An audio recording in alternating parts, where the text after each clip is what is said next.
Hello everyone, कैसे हैं आप सब लोग। तो अब हम लोग स्टार्ट करने वाले हैं कंपनीज एक्ट 2013 का एक बहुत इंपॉर्टेंट चैप्टर जिसका नाम है डायरेक्टर्स। और यहां पे स्क्रीन पे आपको लिखा हुआ दिख रहा है appointment and qualification of director, क्योंकि इसी के ऊपर कंपनीज एक्ट में रूल्स है। Companies appointment and qualification of director rules 2014। तो आइए डायरेक्टर के टॉपिक को शुरू करते हैं। इसमें हम साथ में क्या देखने वाले हैं, ये सब बातें मैं आपको बताने वाला हूं। यहां पे सबसे पहले हम लोग स्टार्ट करेंगे सेक्शन 149 से। सो कंपनीज एक्ट के सेक्शन 149 से हम लोग शुरू करेंगे, डायरेक्टर की डेफिनेशन को देखेंगे और साथ ही साथ companies appointment and qualification of director rules 2014 के बारे में बात करेंगे, सारे ई फॉर्म्स को डिस्कस करेंगे और सब कुछ पूरा प्रॉपर एनालिसिस करेंगे डायरेक्टर के टॉपिक का। तो आइए without wasting any further time जानने की कोशिश करते हैं कि बेसिकली डायरेक्टर का किसी भी कंपनी में क्या रोल है और डायरेक्टर वर्ड का मीनिंग ही क्या है कंपनीज एक्ट में। तो इन सारी बातों को डिस्कस करते हैं और सबसे पहले मैं स्टार्ट करूंगा किससे। सबसे पहले लेट्स स्टार्ट विथ, देखिए, तो सबसे पहले स्टार्ट करते हैं किससे। सबसे पहले हम यहाँ पे इस पिक्चर को देखते हैं और इस पिक्चर को देखकर हम फर्दर अब डिस्कशन शुरू करते हैं। आपने इन कंपनीज के बारे में जरूर सुना होगा, रिलायंस इंडस्ट्रीज लिमिटेड के बारे में सुना होगा और साथ ही साथ टाटा सन्स इन कंपनीज के बारे में सुना होगा। अगर आपने इन कंपनीज के बारे में सुना है तो आपको पता होगा कि ये लोग कौन हैं। मुकेश अंबानी हैं और एन चंद्रशेखरन है जो कि टाटा सन्स के चेयरपर्सन है। टाटा सन्स के चेयरपर्सन है मुकेश अंबानी जो है, और रिलायंस इंडस्ट्रीज लिमिटेड के चेयरपर्सन है। लेकिन यहाँ पे साथ ही साथ ये भी इंपॉर्टेंट बात है कि ये लोग कंपनी के डायरेक्टर हैं। कंपनी के डायरेक्टर हैं और ये अपनी कंपनी को बेसिकली कंपनी को संभालने का काम, कंपनी का मैनेजमेंट को देखने का काम किनके हाथों में है, इन्हीं के हाथ में है, जो कि कंपनी के सबसे टॉप लेवल पे हैं। तो कंपनी का टॉप लेवल क्या हो गया, कंपनी के बोर्ड ऑफ डायरेक्टर्स, और हम वहीं पे बात करते हैं चेयरपर्सन। तो कभी भी आप सर्च करोगे रिलायंस इंडस्ट्रीज लिमिटेड का चेयरपर्सन कौन है, तो you will get to know about, आपको पता लगेगा श्री मुकेश अंबानी जी हैं और टाटा सन्स के बारे में एन चंद्रशेखरन जी हैं। तो यहाँ पे अब मैं आपको सबसे पहले बताता हूं कि डायरेक्टर बेसिकली है कौन। तो सेक्शन 2 क्लॉज 34 जो आपके सामने यहाँ पे आपको स्क्रीन पे नजर आ रहा होगा, कंपनीज एक्ट का सेक्शन 2 क्लॉज 34 को देखो और उसके बाद मैं आपको पूरा इंटरप्रिटेशन जो है बताने वाला हूं। कंपनीज एक्ट का सेक्शन 2 क्लॉज 34 में ये लिखा हुआ है, prescribe that section 2 clause 34 of the companies act. इसने कैसे प्रिस्क्राइब किया है तो ये जरा देखिए इसके ऊपर। तो यहां पे लिखा हुआ है 34 में, director means a director appointed to the board of a company. ये है डायरेक्टर की डेफिनेशन जो डिविडेंड से पहले आती है। 2 क्लॉज 35 में डिविडेंड की डेफिनेशन एंड 2 क्लॉज 34 में डायरेक्टर की डेफिनेशन यहां पे आती है। और देखो यहां पे क्या लिखा हुआ है, यहां पे लिखा हुआ है डायरेक्टर मीन्स एक डायरेक्टर जिसको अपॉइंट कर रखा है to the board of a company. तो यहां पे जरा सोचने की बात यह है कि मान लो ये एक कंपनी है और इस कंपनी के बोर्ड ऑफ डायरेक्टर में अपॉइंटमेंट हुआ है किसका, तो ठीक है, मान लेते हैं कि हम किसी पर्सन को आपने क्या कर दिया है, अपॉइंट कर दिया है as director of a company. अब अगर आप सोच रहे हो कि इस डेफिनेशन की क्या खास बात है और ये डेफिनेशन क्यों स्पेशल है और मैं इतना एम्फेसाइज क्यों कर रहा हूं, तो अभी मैं आपको बताता हूं कि ये डेफिनेशन क्यों इंपॉर्टेंट है। अच्छे से समझना इस चीज को, जो मैंने बोला ना, director means a director appointed to the board of a company. आप देख रहे हो यहाँ पे मैंने इसको ना बोल्ड कर रखा है। इसको मैंने इसलिए बोल्ड किया क्योंकि मैं आपको यहाँ पे एक कंपैरिजन बताने वाला हूँ कि कंपनीज एक्ट 1956 में क्या डेफिनेशन थी और कंपनीज एक्ट 2013 में क्या डेफिनेशन है डायरेक्टर की। कंपनीज एक्ट 2013 जो है उसका जो मेन एम्फेसाइज करता है वो करता है किसके ऊपर, अपॉइंटमेंट के ऊपर, कि appointment to the board of a company. अगर किसी पर्सन का जब तक कंपनी के बोर्ड ऑफ डायरेक्टर्स में अपॉइंटमेंट नहीं हुआ है तब तक हम उसे डायरेक्टर नहीं कह सकते, ये बात समझिएगा। कंपनीज एक्ट के अकॉर्डिंग बात कर रहा हूं, जब तक अपॉइंटमेंट नहीं हुआ है तो फॉर्मल अपॉइंटमेंट इज रिक्वायर्ड, ये बात समझो। मैं इस बात के ऊपर एम्फेसाइज इसलिए कर रहा हूं क्योंकि अगर मैं यहां पे कंपनीज एक्ट 1956 वाली डेफिनेशन आपको दिखाऊं तो यहां पे आप एक बात देखिएगा कि कंपनीज एक्ट 1956 में ये लिखा हुआ था, director includes any person occupying the position of director by whatever name called. तो ये लिखा हुआ था। तो यहां पे एक बात आप समझिएगा, director includes any person occupying the position of director by what ever name called. तो कंपनीज एक्ट 1956 में ना फॉर्मल अपॉइंटमेंट की जरूरत नहीं थी, ठीक है। कंपनीज एक्ट ने ये बोल दिया था कि देखो अगर there is no formal appointment, कोई फॉर्मल अपॉइंटमेंट नहीं है, तब भी किसी पर्सन को डायरेक्टर कंसीडर किया जा सकता है। ये बात समझ रहे हो? तो मान लो एक कंपनी में काम करने वाला कोई भी पर्सन है जिसका कि कोई फॉर्मल अपॉइंटमेंट नहीं हुआ है, जिसका कोई फॉर्मल अपॉइंटमेंट नहीं हुआ है, लेकिन फिर भी जो कंपनी के बोर्ड ऑफ डायरेक्टर्स हैं वो उसके डायरेक्शन को फॉलो करते हैं, लेकिन वो फिर भी क्या देता है, वो डायरेक्शंस देता है। जो डायरेक्शंस देता है, जो बेसिकली कहीं ना कहीं अपने कंट्रोल को एक्सरसाइज करता है, कंट्रोल को क्या कर रहा है, कंट्रोल को एक्सरसाइज कर रहा है, उस पर्सन को भी हम क्या बोल सकते हैं, बात समझ रहे हो मेरी, उस पर्सन को भी डायरेक्टर कहा जा सकता था as per the provisions of the companies act 1956। अब यहाँ पे एक नया कॉन्सेप्ट मैं आपको बताता हूँ, देखो। तो बेसिकली अब इस पर्सन को क्या कहा जाता था, इस पर्सन को कहा जाता था शैडो डायरेक्टर, इसे कहा जाता था शैडो डायरेक्टर। अब इस बात को समझिएगा, शैडो डायरेक्टर यानी कि जिसका कोई प्रॉपर अपॉइंटमेंट तो नहीं हुआ है, लेकिन फिर भी बोर्ड ऑफ डायरेक्टर्स के ऊपर उसका क्या है, वो अपना कंट्रोल जो है वो एक्सरसाइज कर सकता है।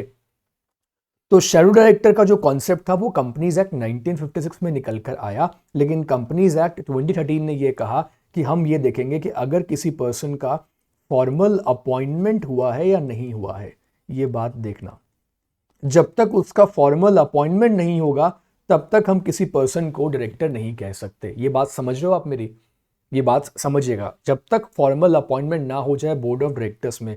लेकिन कंपनीज एक्ट 1956 के अकॉर्डिंग ये प्रोविजन था कि शैडो डायरेक्टर जो बेसिकली क्या कर रहा है, जो इनडायरेक्टली इन्फ्लुएंस कर रहा है, जो इनडायरेक्टली अपने कंट्रोल को एक्सरसाइज कर रहा है, तो ऐसे पर्सन को क्या कहा गया, शैडो डायरेक्टर कहा गया। तो बेसिकली अब मैं आपको एक बात बता देता हूं कि अब कंपनीज एक्ट 1956 की हमने बात कर ली, अब 2013 में ऐसे जो डायरेक्टर्स हैं, शैडो डायरेक्टर्स जो हैं, इनको कैसे डील किया गया है, इनको कैसे डील किया गया, यानी कि वो लोग हैं जिनका कंपनी में फॉर्मल अपॉइंटमेंट तो नहीं हुआ है, तो इन्हें डायरेक्टर तो कहा नहीं जा सकता, इन्हें डायरेक्टर नहीं कहा जा सकता।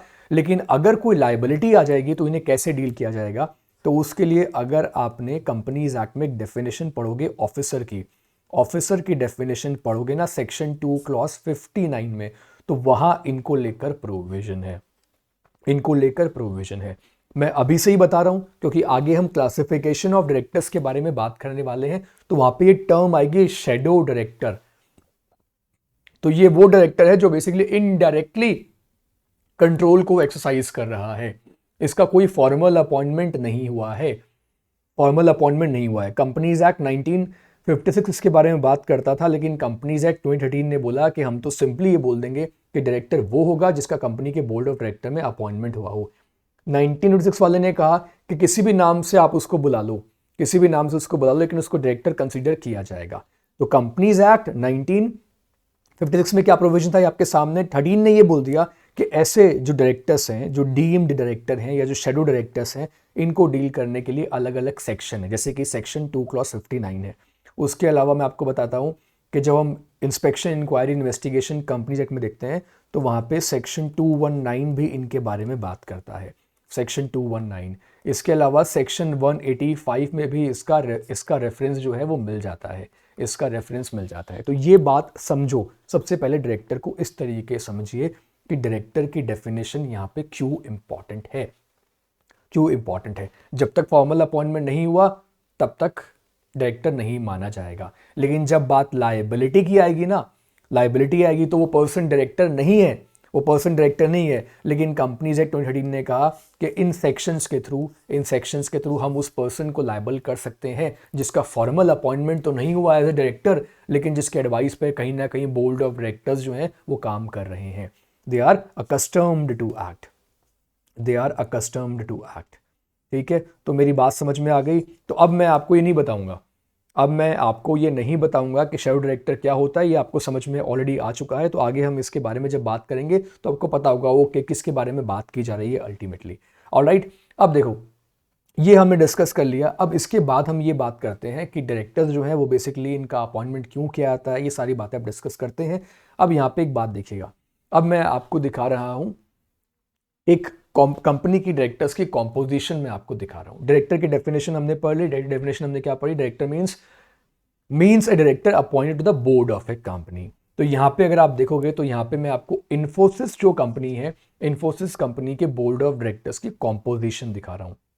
यहाँ पे अगर आप देखोगे तो यहाँ पे लिखा हुआ है executive members of the board, executive members of the board. तो बेसिकली डायरेक्टर्स का फिर क्लासिफिकेशन आ गया, executive director and non executive director, independent director, इसके बारे में भी हम लोग बात कर लेंगे। तो यहाँ पे लिखा हुआ है देखो, सलील पारिक जो है वो कंपनी के सीईओ हैं और कंपनी के मैनेजिंग डायरेक्टर हैं।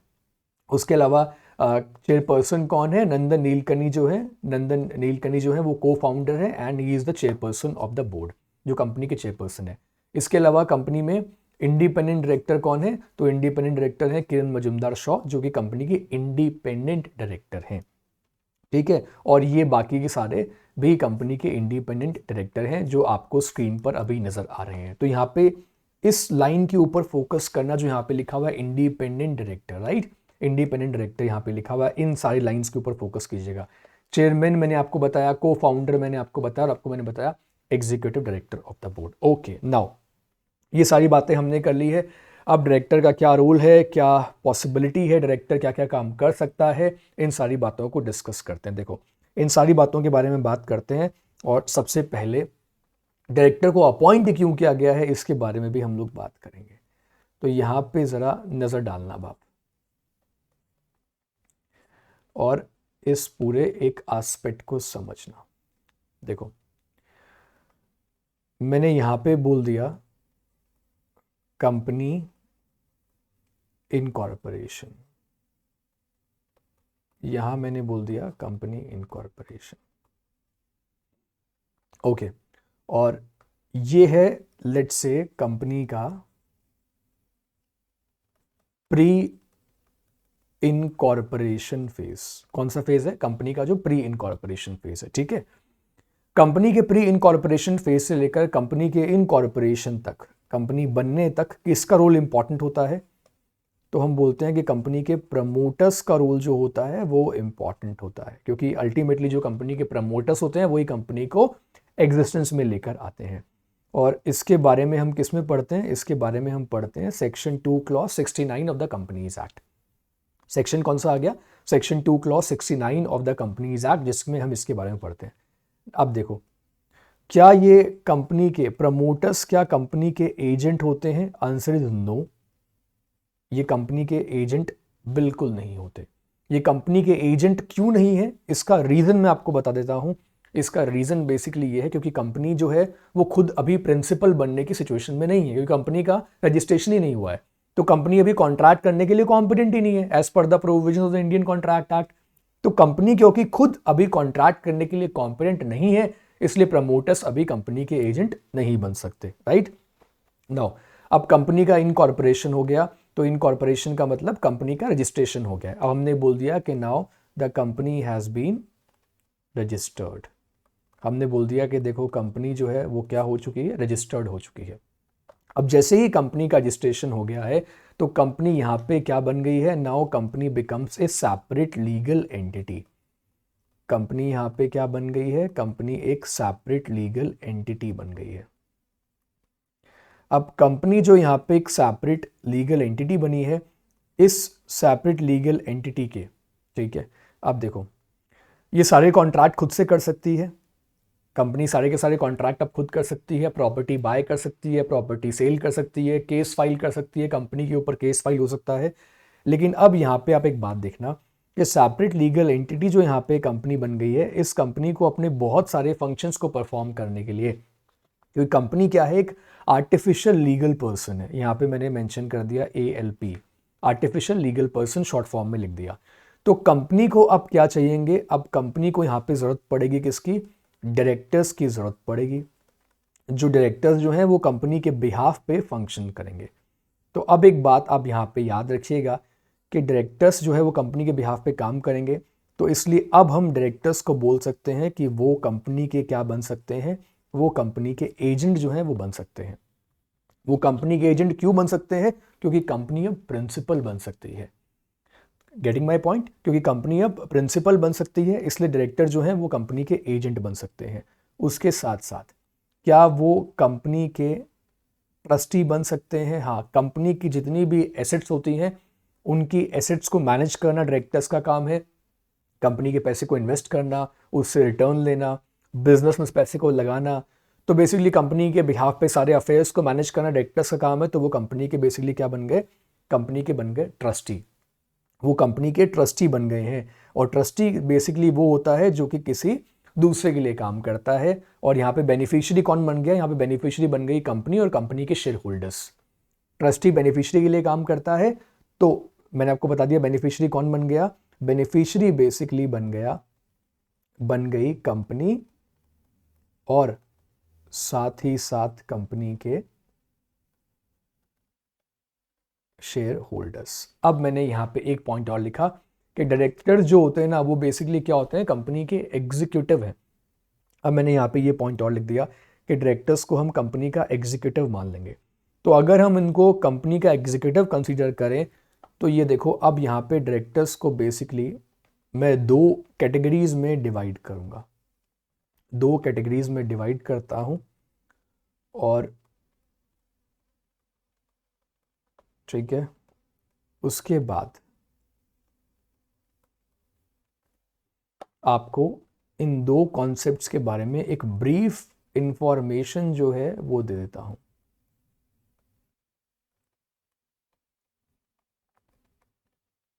ये देखना आप। तो मैंने यहां पे लिखा एग्जीक्यूटिव डायरेक्टर और दूसरा मैंने क्या लिखा? Independent director.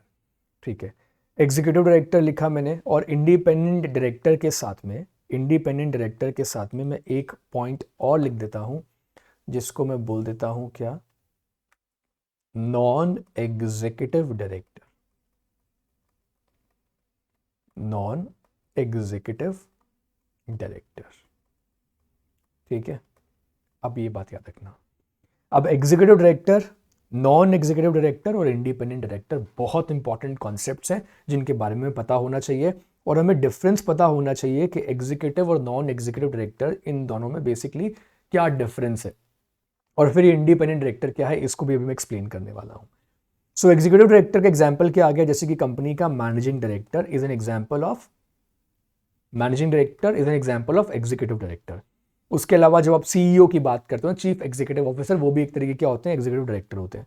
अब मैं यहाँ पे बोल रहा हूँ कि अगर कोई कंपनी का होल टाइम डायरेक्टर है, that is also an example of, that is also an example of executive director. और नॉन एग्जीक्यूटिव डायरेक्टर, अब देखो मैं आपको बताता हूँ कि मैं अपनी ही कंपनी में ना मैं खुद नॉन एग्जीक्यूटिव डायरेक्टर हूँ, नॉन एग्जीक्यूटिव डायरेक्टर हूँ। तो अब आप सोच रहे होंगे कि सर हाँ नॉन एग्जीक्यूटिव क्यों हो, इसका भी रीज़न मैं आपको बता दूंगा। क्योंकि मैंने बोला ना कि मैं बेसिकली एडवोकेट भी हूँ। तो एडवोकेट होने की वजह से मैंने डिसाइड किया कि मैं कंपनी का फुल टाइम एम्प्लॉयमेंट में नहीं रहूंगा, मैं सिर्फ कंपनी का नॉन एग्जीक्यूटिव डायरेक्टर रहूंगा। तो नॉन एग्जीक्यूटिव डायरेक्टर बेसिकली अब क्या करेगा? नॉन एग्जीक्यूटिव डायरेक्टर सिर्फ कंपनी की बोर्ड मीटिंग में पार्टिसिपेट करेगा। सिर्फ किस में पार्टिसिपेट करेगा? सिर्फ बोर्ड मीटिंग में पार्टिसिपेट करेगा। अगर मैं यहाँ पे एग्जीक्यूटिव डायरेक्टर के बारे में बात करूँ तो एग्जीक्यूटिव डायरेक्टर जो है वो कंपनीज एक्ट में डिफाइंड नहीं है, लेकिन ये डिफाइन किस में है? जो companies specification of definitions detail rules 2014 में डिफाइंड है। और वहां पे ऐसे defined executive director that executive director means a whole time director as defined in this act. तो बेसिकली जो कंपनी में पूरा टाइम दे उसको हम क्या बोल देंगे? उसको हम बोल देंगे क्या? Executive director. ठीक है, जो कि बेसिकली कंपनी के होल टाइम, ठीक है ना, होल टाइम एम्प्लॉयमेंट में हो। तो जो कंपनी के होल टाइम एम्प्लॉयमेंट में होगा और डायरेक्टर जो एग्जीक्यूटिव कैपेसिटी में काम करेगा उसको हम बोल देंगे क्या? Executive director. Executive director company के डे टू डे मैनेजमेंट में इन्वॉल्व रहता है। किस में इन्वॉल्व रहता है? डे टू डे मैनेजमेंट में इन्वॉल्व रहता है और एक फुल टाइम सैलरीड एम्प्लॉय होता है। कौन? Executive director.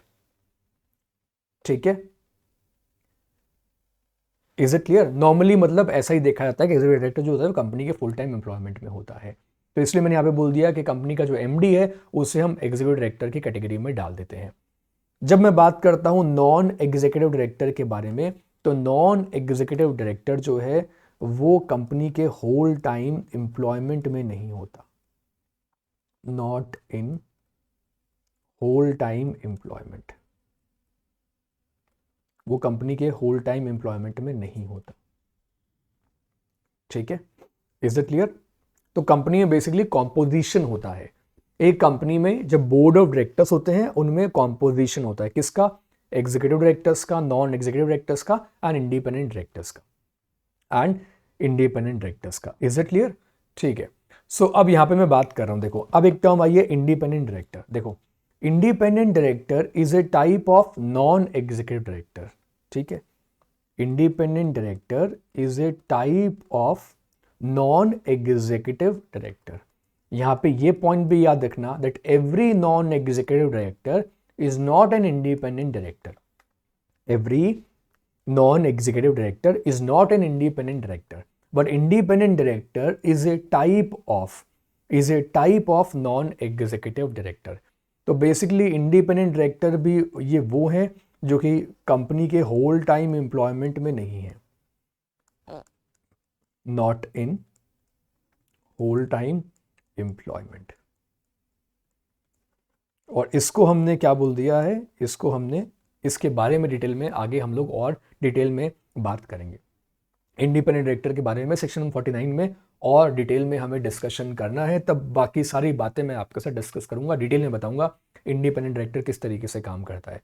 तो पूरा एक सेपरेट टॉपिक है, उसके बारे में हम यहाँ पे बात करेंगे। ठीक है, इज इट क्लियर? तो ये देखो, तो कंपनी के डे टू डे अफेयर्स को मैनेज कौन करेगा? Executive director. और वो लोग जो कंपनी के डे टू डे अफेयर्स में जिनका इन्वॉल्वमेंट नहीं होता वो होते हैं बेसिकली कौन से? वो होते हैं नॉन एग्जीक्यूटिव डायरेक्टर्स। और इंडिपेंडेंट डायरेक्टर भी एक तरीके के क्या होते हैं? नॉन एग्जीक्यूटिव डायरेक्टर ही होते हैं। तो ये बात समझ में आई है आपको? तो कंपनी बेसिकली मैंने आपको बताया ना कि कंपनी अल्टीमेटली क्या है? एक सेपरेट लीगल एंटिटी है। तो कंपनी अल्टीमेटली एक सेपरेट लीगल एंटिटी है, तो कंपनी को चलाने के लिए हमें किसकी जरूरत पड़ेगी? डायरेक्टर्स की जरूरत पड़ेगी जो कंपनी के टॉप मैनेजमेंट में आते हैं। तो जो कंपनी के टॉप लेवल में आते हैं, तो बेसिकली कंपनी के बोर्ड ऑफ डायरेक्टर्स में इनका एक कॉम्बिनेशन होता है। किसी भी कंपनी के बोर्ड ऑफ डायरेक्टर में बेसिकली एक कॉम्बिनेशन होगा अलग अलग तरीके के डायरेक्टर्स का, जिसमें कि एग्जीक्यूटिव डायरेक्टर्स भी होंगे और जिसमें कि नॉन एग्जीक्यूटिव इंडिपेंडेंट डायरेक्टर्स भी होते हैं, जैसा कि मैंने अभी आपको एक एग्जाम्पल में दिखाया। एग्जाम्पल मैंने आपको दिखाया जो आपने आप देखा था अभी, जिसमें मैंने आपको ये अलग अलग बताया कि देखो ये देखो कंपनी के एग्जीक्यूटिव डायरेक्टर हैं, सलील पारिक जो हैं वो कंपनी के एग्जीक्यूटिव डायरेक्टर हैं। और ठीक है, फिर ये को founder and chairman of the board है नंदन एम नीलकनी, ये बेसिकली कंपनी के प्रमोटर हैं, ये कंपनी के प्रमोटर हैं। And she is independent director. Kiran Mazumdar Shaw जो है वो कंपनी में लीड इंडिपेंडेंट डायरेक्टर हैं। तो ये है बेसिकली एक non executive director, non executive independent director. क्या बोलेंगे इनको? Non executive. और ये सारे के सारे अल्टीमेटली इंडिपेंडेंट डायरेक्टर हैं, इसका मतलब ये भी अपने आप में क्या है? अपने आप में ये नॉन एग्जीक्यूटिव डायरेक्टर है। इतनी बात सब लोगों को समझ में आ गई जी? यहां तक पूरी तरीके से क्लियर है आप लोगों को? कोई परेशानी, कोई प्रॉब्लम तो नहीं है? आई रियली होप यहां तक पूरी बात आपको समझ में आ गई है कि कंपनी के प्री इनकॉर्पोरेशन स्टेज में तो प्रमोटर्स बेसिकली एजेंट नहीं होते हैं, लेकिन बाद में अगर प्रमोटर कंपनी के डायरेक्टर बन गए हैं, अगर बन गए हैं तो जरूरी नहीं है बने, हो सकता है उनमें से कुछ कंपनी के डायरेक्टर बने कुछ ना बने। तो अगर वो कंपनी के प्रमोटर्स जो है वो अगर कंपनी के डायरेक्टर बन गए हैं तो यहाँ पे हम उसको क्या बोल देंगे कि उसके बाद में वो कंपनी के एजेंट जो है वो अल्टीमेटली बन जाएंगे। जब कंपनी एग्जिस्टेंस में आ जाएगी तब कंपनी बन जाएगी प्रिंसिपल और डायरेक्टर बन जाएंगे ट्रस्टी और we can say executive of the company. Alright, अब चलो, अब इसके बाद में हमने एक सेक्शन तो भी डिस्कस कर लिया है, दैट वो सेक्शन 2 क्लॉज 34 जो ये बोलता है कि कंपनी में फॉर्मल अपॉइंटमेंट होना चाहिए डायरेक्टर का, क्योंकि जब तक फॉर्मल अपॉइंटमेंट नहीं होगा तब तक हम किसी पर्सन को किसी कंपनी के डायरेक्टर कंसीडर नहीं कर सकते। ओके, ऑलराइट, ये हमने डिस्कस कर लिया है। इसके बाद अब फर्दर डिस्कस करते हैं किसके बारे में? अब आते हैं सीधे किसके ऊपर? Section 149 of the companies act. Section 149 of the companies act, और देखते हैं कि section 149 of the companies act में क्या लिखा हुआ है।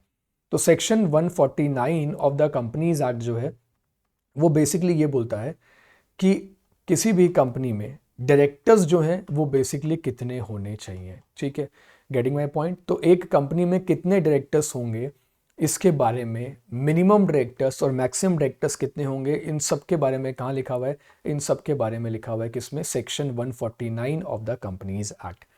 तो देखो, बात करते हैं हम यहाँ पे सेक्शन 149 की।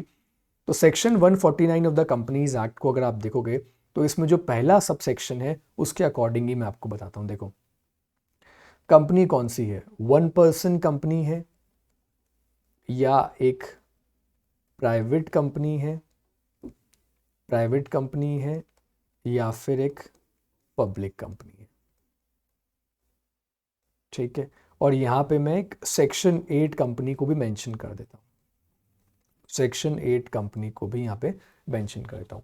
तो सबसे पहले किसके बारे में बात कर रहा हूं, सेक्शन 149 के बारे में बात कर रहा हूं, और सेक्शन 149 का जो पहला सब सेक्शन है उसी के बारे में बात कर रहा हूं। ठीक है, तो ओपीसी के बारे में यहां पे मैं बात कर रहा हूं।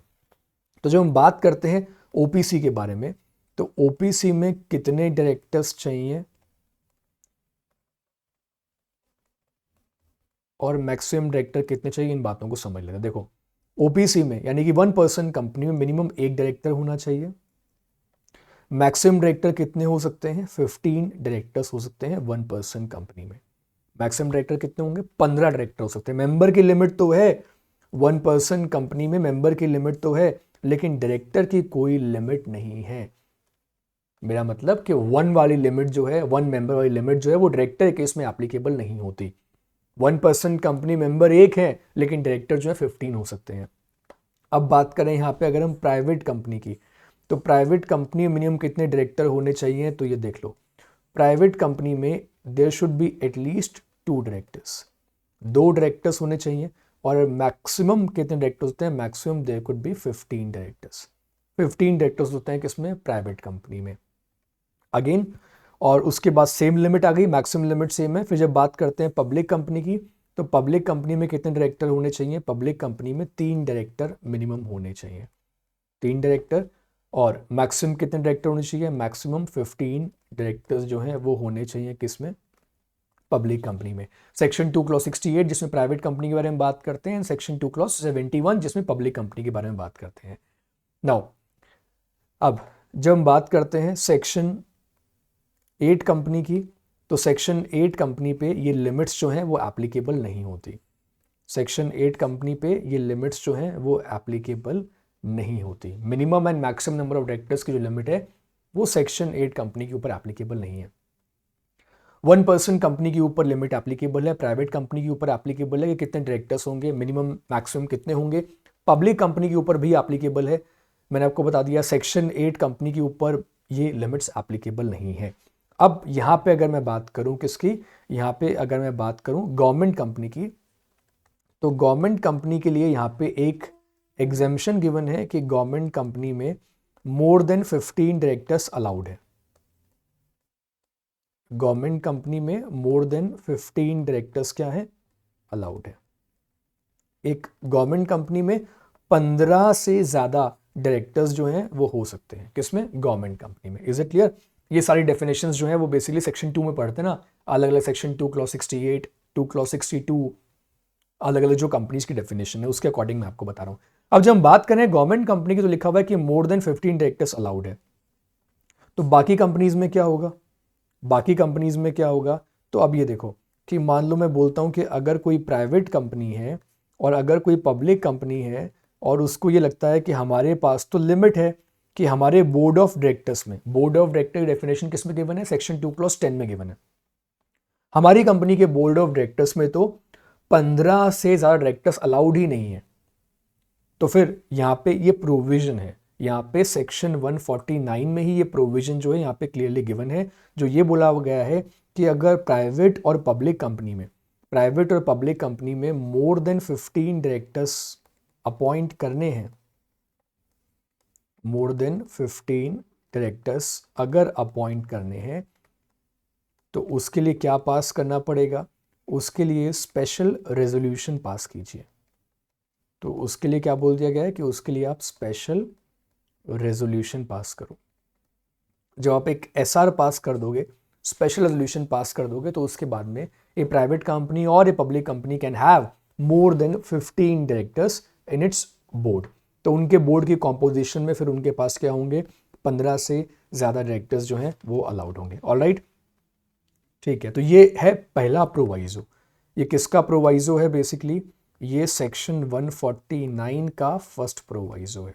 सेक्शन 149 का जो सबसेक्शन 1 है, जो सबसेक्शन 1 है उसका फर्स्ट प्रोवाइजो है। ये सारी इंफॉर्मेशन जो है वो मेरे नोट्स में गिवन है, जो भी मैं आपको बता रहा हूँ नोट्स में सारा मिल जाएगा आपको, ठीक है। हाँ, इसके साथ साथ में जो भी मैं चार्ट्स बना रहा हूँ, आप चाहो तो कोई भी अलग से चार्ट जो आपको लगता है कि नोट करना चाहिए तो आप साथ में नोट कर सकते हो, उसमें कोई प्रॉब्लम नहीं है। Is it clear? तो ये पूरा का पूरा प्रोविजन आ गया किसमें, सेक्शन 149 के सबसेक्शन 1 में, कि मिनिमम 1 डायरेक्टर, 2, 3 और 15 15 15। गवर्नमेंट कंपनी में लिमिट एप्लीकेबल नहीं है, बाकी कंपनीज भी 15 से ज़्यादा डायरेक्टर अपॉइंट कर सकती है, लेकिन उसके लिए कंपनीज को क्या करना पड़ेगा, उसके लिए कंपनीज को स्पेशल रेजोल्यूशन जो है वो पास करना पड़ेगा, ठीक है, एसआर पास करना पड़ेगा, उसके बाद में कंपनीज जो है वो अपॉइंट कर सकती हैं। नाउ अब यहाँ से आगे चलते हैं और उसके बाद में अब बात करते हैं किसके बारे में। Now let's talk about the second proviso. Companies act 2013 में डायरेक्टर का जो टॉपिक है ये शुरू ही होता है किससे, सेक्शन 149 से शुरू होता है। Although definition of director is given under section 2 clause 34, जो बीओडी की डेफिनेशन है वो सेक्शन 2 क्लॉज 10 में गिवन है। लेकिन वैसे अगर आप देखा जाए तो एक प्रॉपर सीक्वेंस में जो इंपॉर्टेंट प्रोविजंस हैं वो शुरू होते हैं सेक्शन 149 से, और सेक्शन 149 से लेकर ये 205 तक चलता है, 205 तक चलता है, जिसमें कि हम डायरेक्टर्स पढ़ते हैं, फिर meeting of board and powers पढ़ते हैं, loans, investment, or related party transactions, KMP, ये सारे टॉपिक्स इन्हीं सेक्शंस में कवर होते हैं। तो अब मैं बात करूं किसके बारे में, सेकंड प्रोवाइजो। ये सेकंड प्रोवाइजो किसका है बेसिकली, तो ये सेकंड प्रोवाइजो है सेक्शन 149 का ही, सेक्शन 149 का जो सब सेक्शन 1 है उसमें एक सेकंड प्रोवाइजो भी यहाँ पे गिवन है, और ये सेकंड प्रोवाइजो किसके बारे में बात करता है। Now this second proviso talks about, किसके बारे में बात करेगा, ये अब बात करता है वुमेन डायरेक्टर के बारे में। किसके बारे में बात कर रहा है, वुमेन डायरेक्टर के बारे में। तो वुमेन डायरेक्टर का जो कॉन्सेप्ट है बेसिकली, जो पहले इंडिया में नहीं था, और कंपनीज एक्ट ने इसको क्या किया, कंपनीज एक्ट ने इसको पहली बार इसको इंट्रोड्यूस किया, ठीक है। तो पहली बार किसने इंट्रोड्यूस किया इसको, कंपनीज एक्ट में इंट्रोड्यूस किया गया, कंपनीज एक्ट 2013 में इसको पहली बार लेकर आया गया। इससे पहले कंपनीज एक्ट 1956 में ऐसा कोई प्रोविजन नहीं था। तो कंपनीज एक्ट 1996 में ऐसा कोई प्रोविजन नहीं था, लेकिन उसके बाद 2013 में, क्योंकि इंडिया में ये कहा गया कि हमें अगर representation of female in the board of director किसी भी कंपनी में अगर करना है तो उसके लिए हमें क्या करना होगा, उसके लिए हमें इनका रिप्रेजेंटेशन जो है वो बढ़ाना होगा। यहाँ पे एक ध्यान देना एक चीज़ के ऊपर, यहाँ पे देखो लिखा हुआ क्या है, वुमेन, MAN लिखा हुआ है, वुमेन डायरेक्टर लिखा हुआ है, और इसमें बोला हुआ है क्या, तो ये MAN लिखा हुआ है, MEN लिखा हुआ है, इसका भी डिफरेंस समझना आप, इसका भी डिफरेंस समझना, क्योंकि अगर MEN लिखा होता तो मल्टीपल वुमेन डायरेक्टर चाहिए होते, WOMAN लिखा हुआ है तो आपको फिर क्या चाहिए, एक ही वुमेन डायरेक्टर जो है वो, राइट। यहाँ पे ये इंटरप्रिटेशन अगर करेंगे ना तो सिर्फ ये एक ही डायरेक्टर के लिए इंडिकेट कर रहा है। बाकी ये देखते हैं कि प्रोवाइजो में क्या लिखा हुआ है। देखो, तो सेक्शन 149 का जो सबसेक्शन 1 है उसका जो सेकंड प्रोवाइजो है, ये बेसिकली किसके बारे में बात करता है, ये कहता है कि उन कंपनीज को वुमेन डायरेक्टर अपॉइंट करना होगा जिन कंपनीज को गवर्नमेंट ने प्रिस्क्राइब कर रखा है। अब कहाँ प्रिस्क्राइब कर रखा है, तो इसके लिए हम देखते हैं किसको, इसके लिए हम देखते हैं रूल 3 ऑफ कंपनीज, ठीक है, companies, again appointment and qualification of directors. किसको देखेंगे, appointment and qualification, appointment and qualification of director 2014 को देखेंगे। और इसमें बेसिकली बता रखा है, इसमें यह बता रखा है रूल 3 में कि ऐसी कौन सी कंपनीज हैं जिनको कि वुमेन डायरेक्टर को अपॉइंट करना पड़ेगा, ठीक है, वुमेन डायरेक्टर को अपॉइंट करना पड़ेगा। डिटेल में बात करेंगे अब इस प्रोविजन के बारे में, अच्छे से समझेंगे। देखो, सेकंड प्रोवाइजो में इसलिए लिखा हुआ है सच क्लास, सेकंड प्रोवाइजो किसका, सेक्शन 149 के सबसेक्शन 1 का, सच क्लास और classes of companies, such class और classes of companies as may be prescribed shall have at least one woman director। तो क्या लिखा हुआ है, ये लिखा हुआ है कि जो कंपनीज प्रिस्क्राइब है उनमें क्या होनी चाहिए, एटलीस्ट एक वुमन डायरेक्टर जो है वो होनी चाहिए। सच क्लास और classes of companies as may be prescribed. तो जब एज मे बी प्रिस्क्राइब लिखा हुआ है तो इसका मतलब वो रूल की तरफ इंडिकेट कर रहा है। It is talking about rule. और देखो रूल में क्या लिखा हुआ है। अब ऐसी कौन सी कंपनीज हैं, ऐसी कौन सी कंपनीज हैं जिनको कि अपॉइंट करना पड़ेगा वुमन डायरेक्टर को। सबसे पहले बात करते हैं एप्लीकेबिलिटी ऑफ द प्रोविजन के बारे में।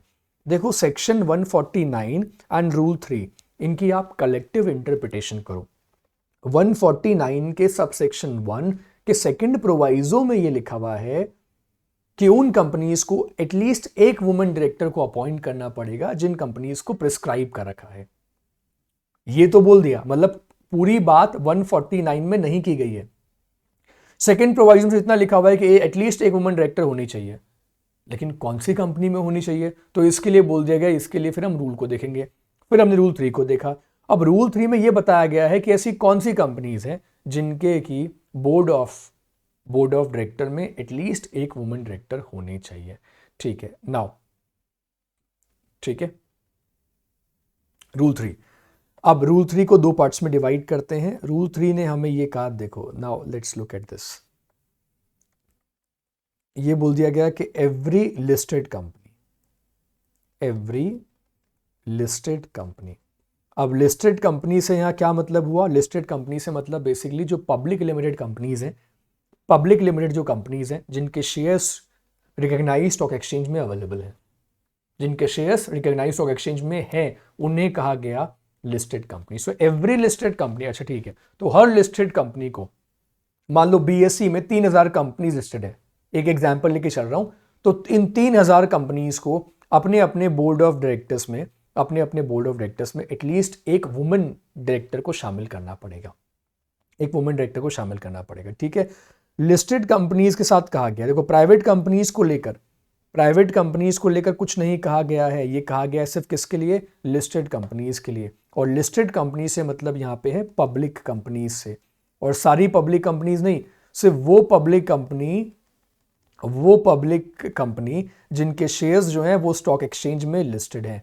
अच्छा अब एक बात देखो, अगर मैं बात करूं यहां पे नाइका कंपनी की मैं बात करूं, ठीक है, नाइका कंपनी, नाइका जो ब्रांड है उसी कंपनी का नाम है FSN e commerce company limited. FSN है ना, फाल्गुनी नायर जो है वो कंपनी की फाउंडर है। तो FSN e commerce company limited जो नाइका कंपनी जो है वो बेसिकली स्टॉक एक्सचेंज में लिस्टेड है। स्टॉक एक्सचेंज में लिस्टेड है वो कंपनी, आपको पता है लिस्ट हो चुकी है स्टॉक एक्सचेंज में। और नाइका की जो फाउंडर है वो खुद एक लेडी है, फाल्गुनी नायर, जो कभी एक ज़माने में किसी बैंक की डायरेक्टर हुआ करती थी। तो कंपनी की जो फाउंडर हैं वो कंपनी में डायरेक्टर हैं, तो एटलीस्ट एक वुमेन डायरेक्टर की जो क्राइटेरिया उसको सेटिस्फाई कर दिया। उसके अलावा मैं अगर बात करूँ, अब मैं बात करता हूँ पेटीएम की, तो पेटीएम का शेयर भी स्टॉक एक्सचेंज में लिस्ट हो चुका है। Now Paytm is now a public limited company, हम में से कोई भी पेटीएम का शेयर जो है, स्टॉक जो है वो खरीद सकता है। तो पेटीएम भी अब एक लिस्टेड कंपनी है, और पेटीएम के फाउंडर कौन है, विजय शेखर शर्मा। तो उन्हें भी क्या करना पड़ेगा, अपनी कंपनी के बोर्ड ऑफ डायरेक्टर्स में एक वुमेन डायरेक्टर को शामिल करना होगा, because every listed company is required to have at least one women director. तो चाहे वो इन्फोसिस हो, चाहे रिलायंस हो, चाहे पेटीएम हो, चाहे कोई भी बड़ी कंपनी हो, उसके लिए ज़रूरी है। ठीक है, वो तो बात, ये तो मैंने बात करी किसके बारे में, लिस्टेड कंपनी के बारे में बात करी। अब मैं बात करूं एवरी अदर पब्लिक कंपनी, ये वो कंपनीज हैं जो स्टॉक एक्सचेंज में लिस्टेड नहीं है। ये बात समझ रहे हो आप मेरी, ये वो कंपनीज हैं जो स्टॉक एक्सचेंज में लिस्टेड नहीं है, लेकिन इन कंपनी का जो पेड अप शेयर कैपिटल है, इन कंपनी का जो पेड अप शेयर कैपिटल है वो कितना है। ये देखो, इन कंपनीज का अगर पेड अप शेयर कैपिटल कितना है, अगर 100 करोड़ रुपीस, 100 करोड़ रुपीस और मोर है, 100 करोड़ या उससे ज्यादा है। ठीक है, ये एक पॉइंट आ गया। और दूसरा पॉइंट हम देखेंगे कौन सा, दूसरा पॉइंट हम देखेंगे टर्नओवर ऑफ, कितना टर्नओवर देखेंगे यहाँ पे 300 करोड़ रुपीस और मोर, ये वो कंपनीज हैं। प्राइवेट कंपनीज के बारे में बात नहीं की जा रही है, मैं आपको पहले से बता रहा हूँ। Here it is not talking about private limited company, here it is talking about कौन सी कंपनी के बारे में बात कर रहा है, यहाँ पे बात कर रहा है उन कंपनीज़ के बारे में जो कि स्टॉक एक्सचेंज में लिस्टेड नहीं है लेकिन जिनकी पेड अप शेयर कैपिटल और जिनका टर्नओवर, ये दो बातें यहाँ पे देखी जा रही है। तो यहाँ पे अब मैं आपको बता देता हूँ कि चाहे कंपनी की paid up share capital 100 crore या उससे ज़्यादा हो या उसका टर्नओवर जो है वो 300 करोड़ रुपीज़ और मोर हो, दोनों में से अगर कोई भी कंडीशन सेटिस्फाई करती है कंपनी, तो उस कंपनी को बेसिकली क्या करना पड़ेगा, उस कंपनी को क्या करना पड़ेगा, उस कंपनी को एटलीस्ट एक वुमेन डायरेक्टर को क्या करना पड़ेगा, अपॉइंट करना पड़ेगा अपनी कंपनी के बोर्ड ऑफ डायरेक्टर की कॉम्पोजिशन में। Is it clear? तो अगर किसी कंपनी में 15 डायरेक्टर्स हैं तो एटलीस्ट 14 डायरेक्टर्स मेल हो सकते हैं, एक डायरेक्टर क्या होनी चाहिए, फीमेल डायरेक्टर होनी चाहिए। तो वो वुमेन डायरेक्टर की जो क्राइटेरिया है उसको आपने क्या कर दिया, वुमेन डायरेक्टर क्राइटेरिया को आपने सेटिस्फाई कर दिया है। So this is how you have satisfied the criteria of women director. Paid up share capital या तो 100 करोड़ हो या फिर 300 करोड़ रुपए या उससे ज़्यादा कंपनी का टर्नओवर हो।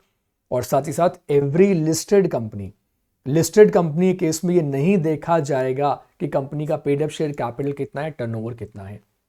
लिस्टेड पब्लिक कंपनीज के केस में ये नहीं देखा जाता, लेकिन वो कंपनी जो लिस्टेड नहीं है लेकिन पब्लिक है, लिस्टेड नहीं है लेकिन पब्लिक कंपनीज हैं, तो उन कंपनीज में देखा जाएगा कि पेड अप शेयर कैपिटल और टर्नओवर जो है उन कंपनीज का कितना है। Is it clear? अब इतनी बात समझ में आई। अब यहाँ पे आपने देखा होगा कि यहाँ पे क्या लिखा हुआ है, साथ ही साथ यहाँ पे एक्सप्लेनेशन भी गिवन है। अब जब मैं इस रूल 3 की बात करता हूँ ना, तो इस रूल 3 को हम कुछ इस तरीके से समझते हैं कि इस रूल 3 के साथ में एक एक्सप्लेनेशन भी गिवन है और हम उसी एक्सप्लेनेशन के साथ में इसको अब डिस्कस करेंगे। मैंने लिखा रूल 3 के साथ में एक्सप्लेनेशन गिवन है और उसने बेसिकली ये बोल रखा एक्सप्लेनेशन ने कि वुमेन डायरेक्टर अपॉइंट करने के लिए हम कंपनी का पेड अप शेयर कैपिटल और टर्नओवर देखेंगे। तो पेड अप शेयर कैपिटल और टर्नओवर जो है वो हम कैसे देखेंगे, वो हम देखेंगे कि जो आपके लेटेस्ट ऑडिटेड फाइनेंशियल स्टेटमेंट्स जो हैं उनके अकॉर्डिंग हम ये डिसाइड करेंगे कि कंपनी में वुमेन डायरेक्टर को अपॉइंट करना जरूरी है या अपॉइंट करना जरूरी नहीं है। ठीक है, तो यहां पे मैं आपको एक एग्जांपल देकर बताता हूं। रूल 3 का जो एक्सप्लेनेशन है, एक्सप्लेनेशन में ये लिखा हुआ है कि हम किसी कंपनी के लेटेस्ट ऑडिटेड जो फाइनेंशियल स्टेटमेंट्स हैं, हम उन फाइनेंशियल स्टेटमेंट्स के अकॉर्डिंग ये डिसाइड करेंगे कि उस कंपनी को वुमेन डायरेक्टर अपॉइंट करने की ज़रूरत है या ज़रूरत नहीं है। आ रही है मेरी बात समझ में? तो ऑडिटेड फाइनेंशियल स्टेटमेंट से जज करेंगे कि कंपनी का जो पेड अप शेयर कैपिटल है वो कितना है, paid up share capital 100 crore है या टर्नओवर उस कंपनी का 300 करोड़ रुपए या उससे ज़्यादा है। Is it clear? तो अभी बात देखना। चलो मैं अब एक एग्जाम्पल दे के आपको बताता हूँ कि देयर इज़ ए कंपनी और ये XYZ लिमिटेड मैंने कंपनी का नाम लिख दिया है और यहाँ पे मैं लिख रहा हूँ कि इस कंपनी की जो लेटेस्ट ऑडिटेड फाइनेंशियल स्टेटमेंट जो है वो इस कंपनी के 31 मार्च 2021, ठीक है, 2021। तो 2021 का हमने इसका लेटेस्ट ऑडिटेड फाइनेंशियल स्टेटमेंट्स देख लिया। 31 मार्च के अकॉर्डिंग हम देखेंगे, ठीक है। मान लो अब जब हमने कंपनी के 2021 के फाइनेंशियल्स को देखा तो 2021 के फाइनेंशियल स्टेटमेंट्स में जो कंपनी का टर्नओवर था और साथ ही साथ जो कंपनी का पेड अप शेयर कैपिटल था, जो कंपनी का पेड अप शेयर कैपिटल था, this was below the threshold limit. जो थ्रेशोल्ड लिमिट थी ये उस लिमिट से क्या है, बेसिकली कम है। Turnover and paid up share capital जो है वो क्या है, बिलो द थ्रेशोल्ड लिमिट। यहाँ पे थ्रेशोल्ड लिमिट से मतलब है 100 करोड़ 300 करोड़ से ऊपर। हमने 2021 का देखा फॉर एन एग्जाम्पल। अब मैं ये बोलता हूँ कि 2021 के जो ऑडिटेड फाइनेंशियल स्टेटमेंट्स थे उसके अकॉर्डिंग जो कंपनी की पेड अप शेयर कैपिटल थी वो मैं बोलता हूँ कितनी थी, लेट मी से वो थी 90 करोड़ थी पेड अप शेयर कैपिटल। और जो कंपनी का टर्नओवर था दैट वाज 280 करोड़, 280 करोड़। अब किसी भी एस्पेक्ट से कंपनी कवर नहीं हो रही ना, अभी तो कवर नहीं हो रही क्योंकि हमने लेटेस्ट ऑडिटेड फाइनेंशियल स्टेटमेंट्स को देखा अब देखो, अब क्या हुआ अगले फाइनेंशियल ईयर में, मैं आपको थोड़ा सा ये एनालिसिस करके बता रहा हूं, इसको समझिएगा। नेक्स्ट फाइनेंशियल ईयर में कंपनी ने इंक्रीज कर लिया। क्या इंक्रीज कर लिया? कंपनी ने इंक्रीज कर ली अपनी paid up share capital. Is it clear? तो कंपनी ने अपनी पेड अप शेयर कैपिटल को इंक्रीज कर लिया और लेट्स से अब वो कितनी हो गई है? अब वो 100 करोड़ हो गई है। लेकिन फिर भी अगले साल कर लिया है, लेकिन फिर भी नेक्स्ट फाइनेंशियल ईयर में no need to appoint a woman director. Women director appoint करने की जरूरत नहीं है। समझ में आई मेरी बात? और क्यों नहीं है वुमेन डायरेक्टर अपॉइंट करने की जरूरत? क्योंकि वुमेन डायरेक्टर अपॉइंट करने के लिए जो हम फाइनेंशियल्स देखते हैं, फाइनेंशियल स्टेटमेंट्स देखते हैं, वो हम लेटेस्ट ऑडिटेड फाइनेंशियल स्टेटमेंट्स देखते हैं। अगर 31 मार्च का यहां पे मैं लगाऊं I am sorry,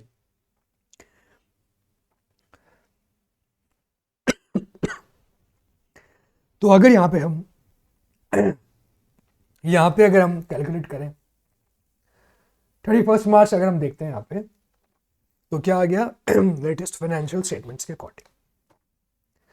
so I hope यहां तक आप लोगों को पूरी तरीके से क्लियर है, यहां तक कोई डाउट, कोई कंफ्यूजन नहीं है। तो वुमेन डायरेक्टर का मैंने आपको यहां तक देखो एक पॉइंट बताया, मैंने आपको ये पॉइंट बताया कि वुमेन डायरेक्टर किस तरीके से अप्लाई करते हैं, प्रोविजन को किस तरीके से अप्लाई करते हैं, ये मैंने आपको बता दिया है। ऑलराइट, और अभी वुमेन डायरेक्टर के कुछ और एस्पेक्ट्स को हमें डिस्कस करना है, लेकिन मैं सोच रहा हूं कि बाकी एस्पेक्ट्स को हम डिस्कस करते हैं एक ब्रेक के बाद। सो एक ब्रेक के बाद हम आगे वुमेन डायरेक्टर के जो एस्पेक्ट्स हैं उनको कवर करते हैं। Alright, so I will see you all in my next class. Thank you so much.